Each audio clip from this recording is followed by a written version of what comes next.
Cześć, tutaj Macioch, a to jest już drugi odcinek z mojego kursu HTML. W dzisiejszym odcinku omówimy struktury strony HTML i pokażę Wam, jak zrobić swoją prostą stronę HTML. Teraz przejdźmy do odcinka. Teraz możemy przejść do naszego edytora tekstu. W naszym folderze ze stroną tworzymy plik index.html.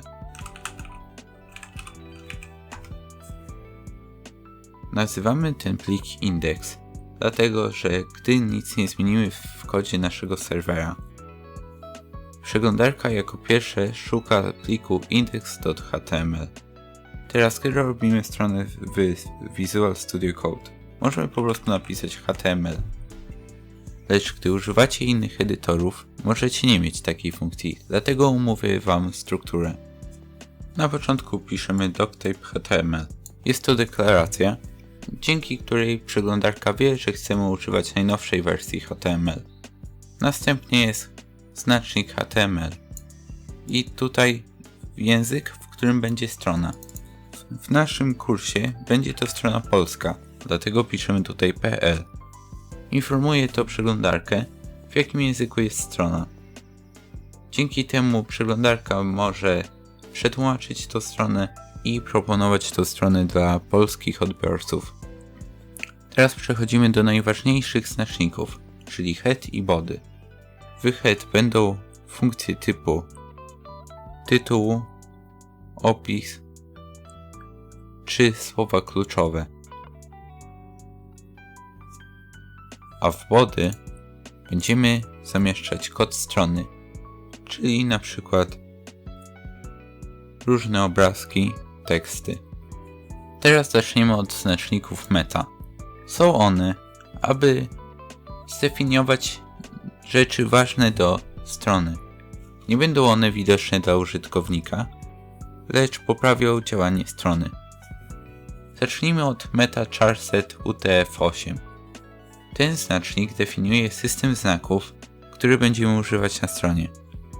Zazwyczaj używa się UTF-8. Dla polskich stron zazwyczaj właśnie będziemy używać tego zestawu znaków, gdyż zawiera on polskie ogonki. Kiedyś używało się też ISO 88592, lecz to już stary system znaków i będziemy używać jak najnowszych. Następnie jest znacznik meta HTTP equiv. Istnieje on dlatego, że nadal mamy przeglądarkę, jaką jest Internet Explorer.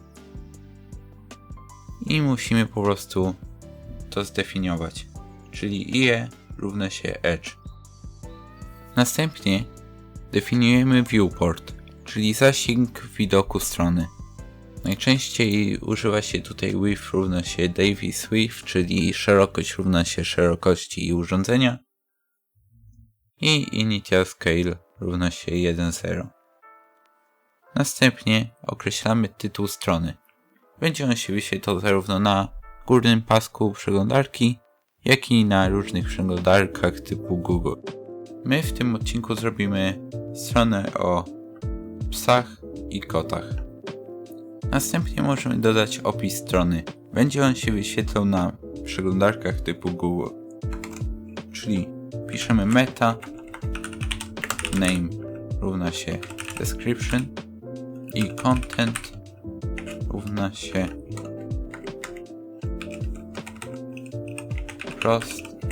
prosta strona o słodkich psach i kotach. I teraz dodajemy znacznik meta, tylko tym razem ze słowami kluczowymi. Równa się keywords. I content równa się psy, koty, strona, kurs.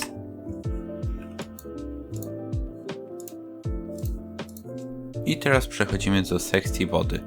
Pierwsze damy nagłówek, czyli piszemy znacznik H1 psy i koty. Znacznik ten pochodzi od angielskiego słowa header, czyli nagłówek. Oczywiście im mniejszy numer, tym większy tekst.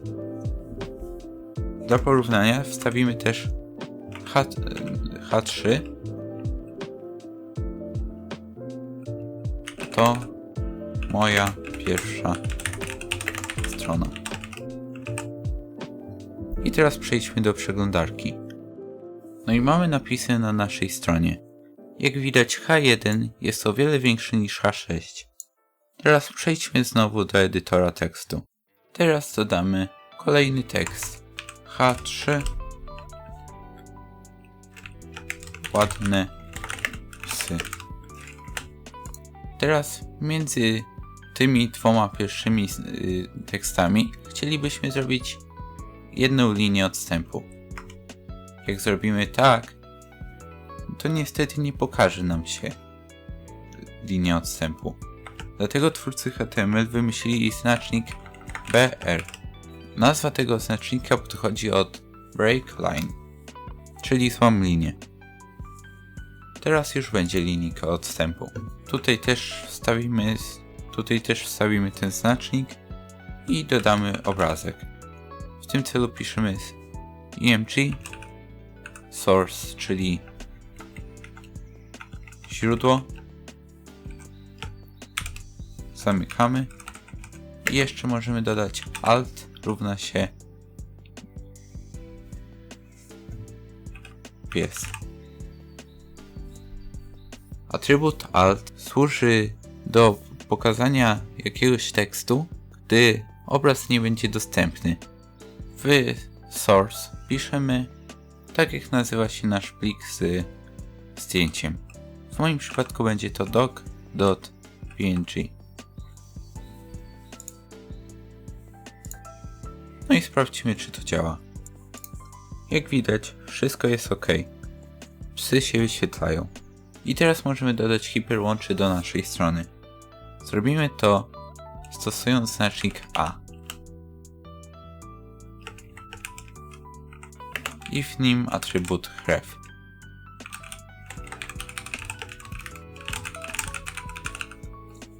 Dodamy też atrybut target.